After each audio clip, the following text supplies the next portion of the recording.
The one who doesn't take herself too seriously, but always takes the work seriously. It's Suki Doll. C'est moi, Suki Doll from Canada's Drag Oh Race my Season 2.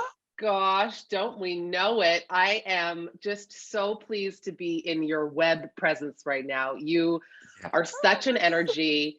And I led with that quote from the one and only Miss Brooklyn Heights, because that's what she said about you, right? She said, You you think? take the work seriously, but you don't take yourself seriously. And I think that is the way to do it. So, how have you become that kind of queen? Well, you know what? For me, drag has always been entertainment. And what is entertainment? It's like the joy of it, it's the pleasure, it's like making fun out of it. So for me, if you're gonna do drag and you're gonna be so serious, why are you doing drag? Drag has to be uplifting, drag has to be light, drag has to be, something that will uplift the mood and the people that's watching it. We're here to entertain, we're here to have fun. Of course, my work is serious because I take it to the T and I want to be sure that I look good, I do good, I practice well, I perform well. But at the end of the day, once you're doing it, you need to be sure that you're enlightening people. And this is how like I perceive my drag. It has to be positive. It has to be like, it's something that brings joy. That's drag. And that's why I'm so sad because your joy was eliminated last night. So talk to me through Oh, that. How was it like watching that back? Like, how are you feeling today? you know what? I feel resolved. Is that the word? Mm, Resolved. Because mm. all the decisions that I take is really something that I stand for. So I wouldn't go back and redo anything. I would do things differently in the future, but I won't redo the past because I believe this is where you learn the best, and this is where, I'm a person. How do they call it nowadays? They call it the FOMO. The FOMO is Yeah. like fear of missing Yeah. out. You know what I mean? Right. So I Yes. do not want to regret. I do not want to miss out. So if I didn't do Yoko Ono, if I didn't do the decisions I made, I would have regretted it. And I would be like tossing and turning in my bed. Even if I would have been safe or in the top, I would be like, oh my God, but what if I stuck to plan A? Because there's a reason you put plan A and plan B, because plan A is what you want to do, and plan B is just security. For me, plan A is always the way to go. So I did Ah, plan A, and here I am. she's a philosophical queen. Excuse Oh, me. she's deep. That's why she took Yoko Ono. Listen. I know. So it was an iconic episode because two of, the most, at least from my perspective, looked forward to challenges were stuffed into one. So the first off with the mini challenge, the library was open. Okay. We It were was. reading. It And was. reading is what? Fundamental. So did you, I mean, we're being philosophical right now, but you had a few lines throughout the season. You're a bit of a shady queen, so were you looking forward to reading Oh, your sisters? Did you like oh my reading God. your sisters? Yeah. You know what? I am a shady queen. I didn't realize that until I saw my own confessionals. I was like, what? That's who? That's me? I'm shady. I bring an umbrella to the room. But I was so excited to do the reading challenge because, a lot of people don't realize the reading challenge is not to be nasty with each other. Because, Mm, from our culture, what it means to do the reading challenge is to poke holes in our armors so that we can build it better, because our community is so ostracized that we want to be sure that our sisters have the fighting tools for when people come to like poke those holes, they know what the holes are. So this is what the reading challenge is all about. It's to build each other's character, it's to build each other's armor, and I was excited about that. I had a lot of holes to poke. and you did. And you did. I did.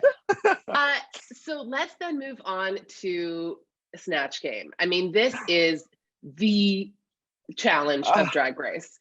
And the I'm stress. sure you are glad that you got your teeth in it, right? I always feel bad for the Yeah. queens that go home before Snatch Game because I feel like this is the Yeah. this is the thing. This is the meat and potatoes of it all. So talk to me about Yoko Ono. Talk to me about that choice. I know it was your A choice. What was your B choice? Did you have one? Yeah, well, you know what? For me, Snatch Game, I always say it. It's like it was where the gods and the peasants separates.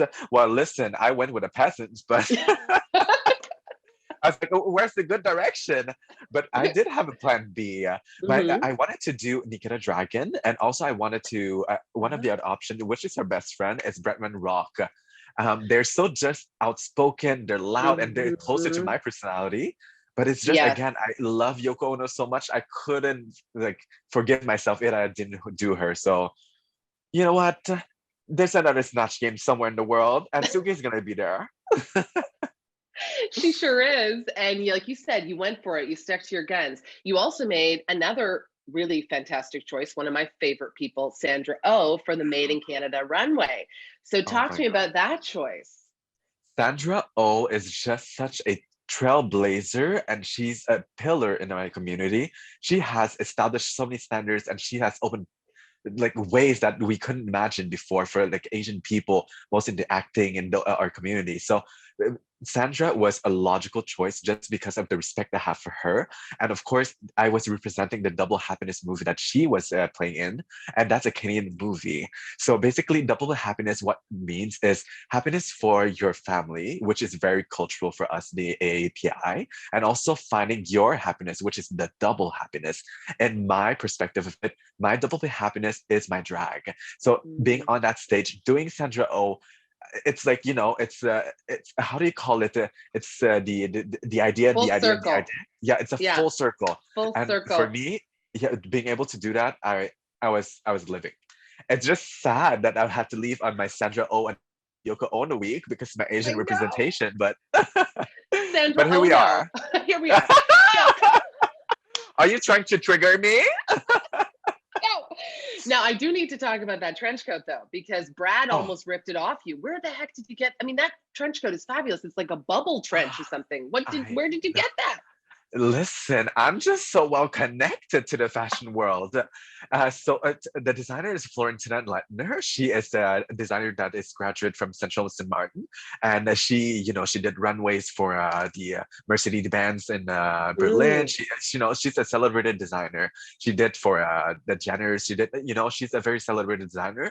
But our inspiration for that runway look, because I always work with the designers on the concept just before we go mhm. into it, is in the movie there's a scene where she's like dramatically removes her trench coat in the rain and she starts running, and that's what that moment of realization that she's like, this, I need to run to my happiness. So I wanted to embody that scene, and that's where the trench coat came Mm. from.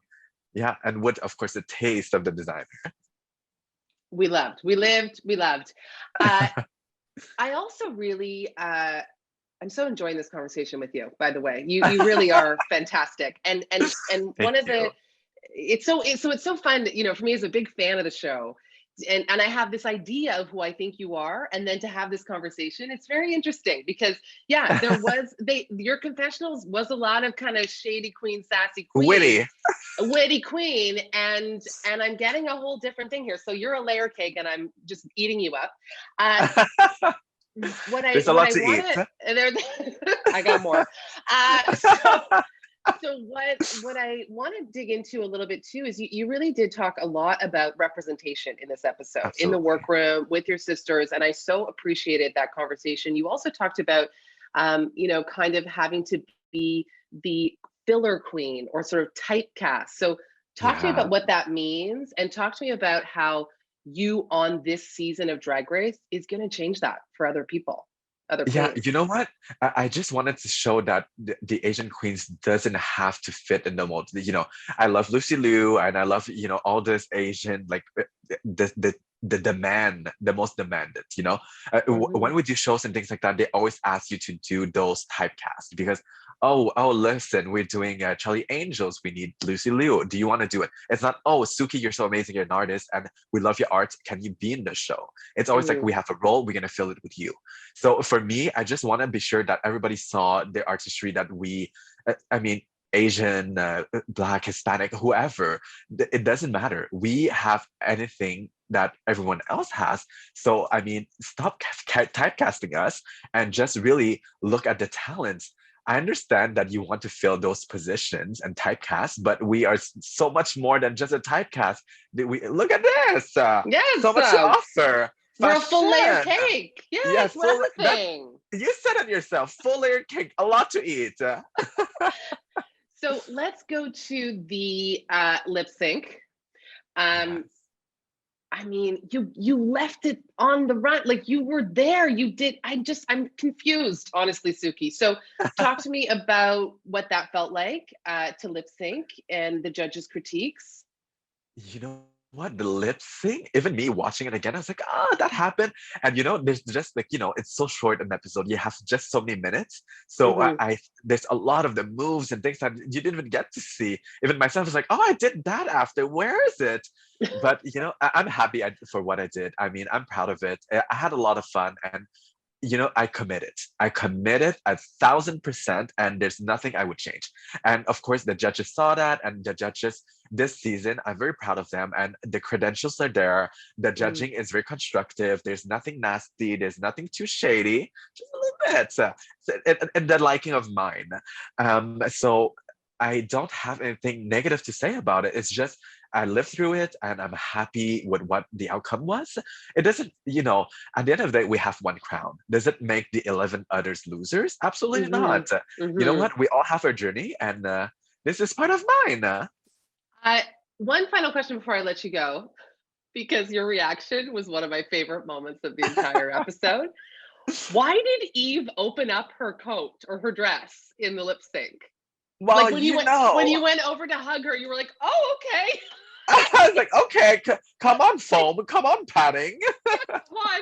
And I mean, both of you had such strong looks, Yeah. and you were, but do you have any? I mean, eventually maybe I'll talk to Eve, but why did that happen? Oh, look at you. Eventually, you talk to Eve. You're eliminating her already. Well, hey, I talked to the winner too. I'm not Yeah, saying. that's true. Okay, Yeah, that's yeah. true. No shade. No shade. No Well, shade. I mean, it's just under the pressure, I guess. She just started like removing her phone and her like padding. Uh, well, I don't know, because when I saw her, I was like, okay, I can see your phone and all, but it's a choice. But I think, when you lip sync, mostly in drag, you want to do reveals, you wanted to have impact, you want to have a moment. And that was her moment. She had moments with us. Well, I think Brooklyn Heights said it best. You have changed the way she thinks of drag. And I think that is a winner. So I thank you, Yeah, Suki, for today. I 100%. thank you for your role on the show. And I just cannot wait to keep seeing you slay. Layer cake. Love you. Layered cake. Thank you, Meredith, for having me. And honestly, you're a joy to talk to. And we'll have to have a phone call again. Text me personally.